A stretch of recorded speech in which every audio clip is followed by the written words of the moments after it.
Good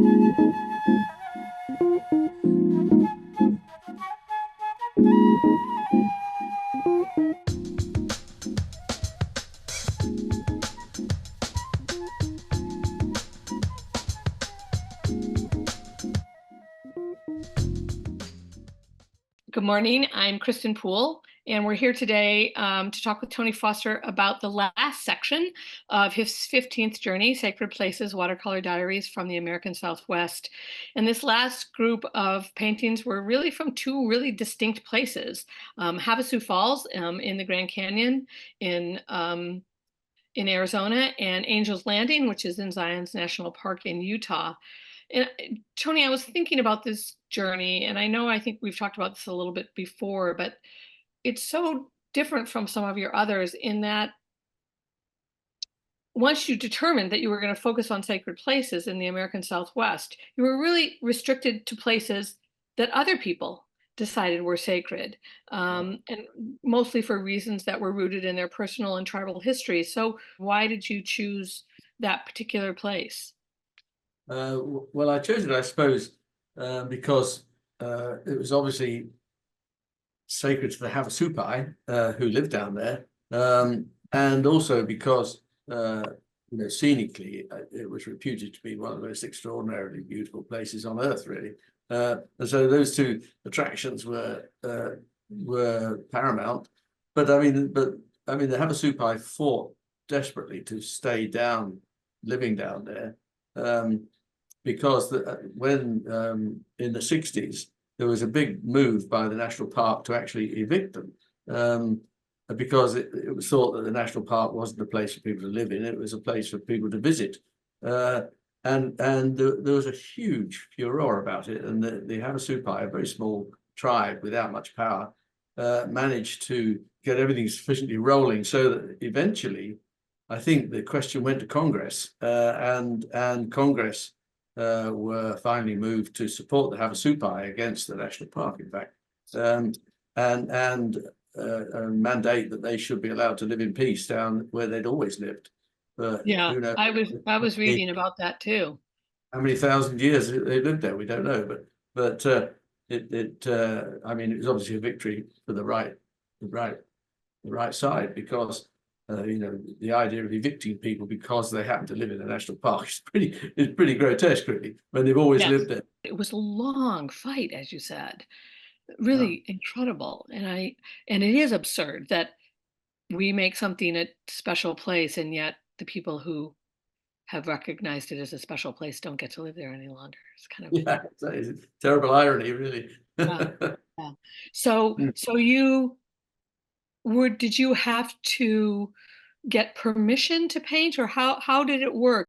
The entry to the Havasupai, or the Havasu village, is guarded really by some very formidable women who sit at the top of the trail down. There's only one way down to the place, and they sit at the top there, more or less vetting the people who are going to arrive. And they took one look at my drawing board and my aluminium tube containing my paper, and said, "What's that?" And I said, "Oh, well, it's some watercolor paper rolled up. I'm hoping to do a watercolor down in the village, or one of the waterfalls." And they said, "You won't be allowed to. We don't allow professional painters or professional photographers." And so I said, "Well," I said, "I've already booked a horse packer to carry my stuff down, so he might as well do that. I've already paid for it." And I said, and I showed them my catalogue and said, "Look, this is what I do." And they said, "Well, it's all very nice, but you won't be allowed to do it." And I said, "Well, perhaps I can, talk to the tribal council, and when I get down there, and if they say I can't, then I won't, and I'll just come back out again. But at least let me try to persuade them to let me do it." The next day, I went to see the tribal leader, a fellow called Matthew Putesoy. So I showed him my catalogue, and he said, "Well, perhaps we could come to an agreement where I would I would do the same, which as the agreement I came to with the Navajo, which is that I would give 10% of the sales price of the painting for a scholarship for one of the children, something like that. And he said, okay, well, I think what we'll do, I'll allow you to start the painting. You can work on it. How long are you here for? I said, well, I think probably about a week. And he said, I'll allow you to work on it for a week, and then you have to show it to the tribal council. And if they don't like it, then you'll have to destroy it. So with that kind of sword of Damocles hanging over my head, Really? we then went to the three of us then went to the campsite and set up our tents. I could read you just how it felt to finally arrive. I've got my diary here. After a while, we are stopped dead in our tracks, our mouths hanging open at the sight of Navajo Falls, an utterly gorgeous series of cataracts and waterfalls with clear aquamarine water, vivid green waterweed, and trees. The contrast with the Indian red of the rocks gives it a super real appearance, like turning the contrast too high on the TV. A more breathtaking and delightful spectacle couldn't be imagined. I immediately realized it would make a fantastic painting.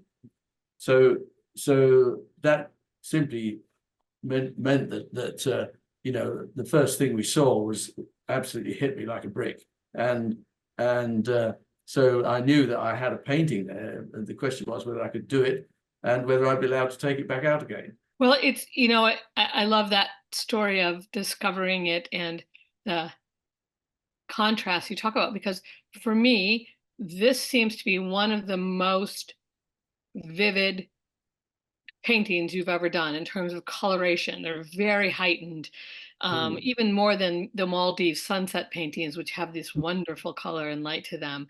But the color in these is just it. I love that you said that you like turning the contrast up on the TV between the blue green of the waters and the red of the rocks and the sunlight. It's stunning. Is there something, because Havasu pie means blue green waters, people, right? There's something there must be some minerals that make that water that color. Yeah, I think it's lime. I think it's lime makes it that extraordinary ultramarine, and just extraordinary, unbelievable. And it couldn't have a greater contrast than against those red rocks. I mean, it is dazzling. So you spend a week painting, and you take it back to the tribal council, and what happened then? Well, the Havasu pie, you know, weren't automatically friendly to me. I mean, they were intrigued and interested by what I was doing, but they weren't about to give me the thumbs up, really. And every day people would come up on horseback or come behind me on horseback and look over my shoulder to see what I was doing. And at first they would stop their horses and sit there probably for 10 minutes watching me at work. And then without saying a word would just move on. They wouldn't say hello or hi or anything, or what are you doing? It's a little tense. And move on, and not a word. And then a couple of days later, they would get off their horse and sit behind me and look, but still not say anything, and sit, you know, for quite long periods of time, just breathing down my neck, really, as I carried on working, but still not say anything. And then a couple of days later, they'd say things like, "Oh, coming on," or "Oh, look, it's looking good," or, you know, a word of encouragement, which was nice.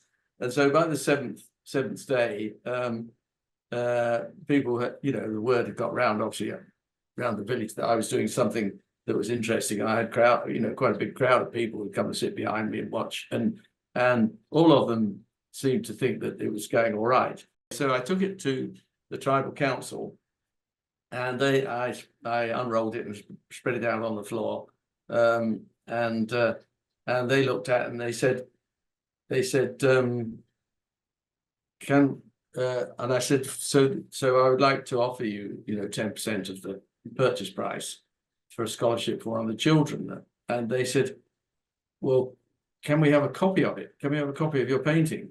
And I said, well, unfortunately, I don't want to do this as a print. I said, and to make a unique copy is a very expensive thing to do, because it has to be absolutely exact. And just to do one copy that'd be quite an expensive thing to do. So I don't know that I could offer both things, but I'm happy to do one if you prefer that. And they said, well, we prefer that because then we can put it up in the tribal council room. So if you send us a copy, yes, we'll allow you to finish it. And so I went away very pleased with myself. Wow, And what an honor too. the other thing they said was, which I thought was wonderful. They said, well, you've only done one waterfall. We've got 7 waterfalls down here. Why don't you come and do the rest? And so, Well, course, that happened a number of times through this project, that you have been understandably met with skepticism and some worry when you're stepping on other people's sacred spaces, and yeah, exactly. And yet they honor you by inviting you back. Or as I remember, at the opening of at Gerald Peters Gallery, some of the Native people came and were a part of that celebration.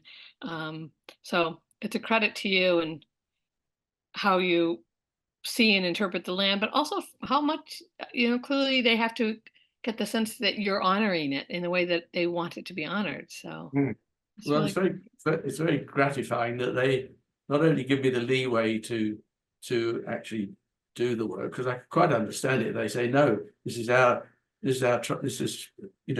sacred to our tribe. We're not going to have you sitting there painting it. It's not, that's not part of our culture for you to do that. right. I perfectly understand, but nobody ever did that, which was astonishing, really.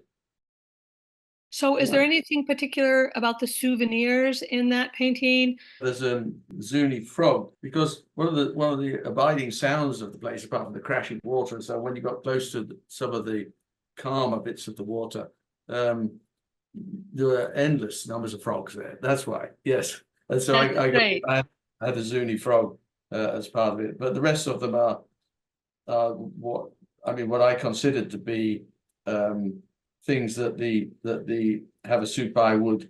They wove baskets, for example. They had willow that they wove baskets out of, and so there's some strings of willow there.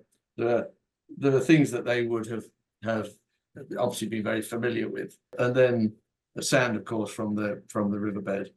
I've got to say, it was one of the great experiences of the Sacred Places series, was just having found, had experience of this exquisite place. It is absolutely exquisite. And like I say, when we first arrived, literally our mouths did drop open, because it is just, you felt you just stepped into a dream. Let's talk about Zion, and again, a national park, a place within a national park. The Mormon faith gave Zion its name. I guess Zion is a Hebrew word for a place of refuge, and that name was given to the park by Mormon pioneers in the mid 1800s. I know that you were interested in sort of paying attention to the Mormon population as a part of this journey. Is that what it was? I think that's part of it, certainly, and that was the overriding interest in terms of yes, it was trying to find something that was of great significance to the Mormons. That was part of it, but also I was trying to refer to the tribe that had been there previously. The Paiutes, or the Ute maybe. The Paiutes. Yeah. And so I referred to that too, that the Paiutes were there before the Mormons, of course, but the Mormons named the place and realized its significance to themselves. And so I went there on my own, but fortunately for me, the park director, Lyman Haffen, knew my work, and I was prepared to camp, got all my camping stuff with me, but he said, well, why don't you become artist in residence? And he said, I'll give you a beautiful little cottage right by the river. Oh, lovely. Lucky if you do a lecture for us. So I said, you bet. And so I had a delightful little rustic cottage, sort of stone built, right next to the river. And the most wonderful thing about it was, I on the first day I was there, I thought, oh, okay, well, this looks pretty good here, but I better take a hike around to make sure I'm not just taking the first thing I see. And so went for a great long hike all day, and looked at several things which kind of nearly worked. But I got back to my cottage and I looked at the river and I thought, this is it. I don't need to go anywhere. This is absolutely. Wow, And that's so so fortunate. right out of my front door, I was perfectly established, looking at the view that you see in the painting. That's incredible. And it was nothing, no problem whatsoever to sit there and every day. And I could even go back to my cottage to make tea. I didn't even have to carry my tea stuff Oh, with me. luxurious for Tony. Yeah. I spoke to Lyman, who is a Mormon. I spoke to him about what symbolism I could possibly use for Mormons. I said, what do you have that's symbolic that I could include in the work? And he said, we don't really have symbols. And I said, well, how about the beehive? I said, I see that on your state sign. Is that a symbol for Mormons? And he said, I suppose it is, in that it refers to the fact that bees are hardworking, and we admire hard work, or people who work hard.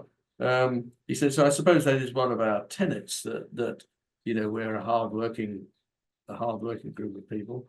And so that's why I included that little thing of the beehive there. I think you talked about this at the top, but I'm so struck by these two really beautiful paintings of beautiful places, exceptionally beautiful places, and that they're both national parks. And on one hand, I'm so grateful, right, that our country has seen clear to try to protect them and preserve them. But at the same time, I think the story of the Havasu is important to remember. Yeah. Thank you. Thank you for your time and your storytelling. We appreciate it. Not a bit. Nice to see you again. Bye-bye, Tony. Bye. Bye.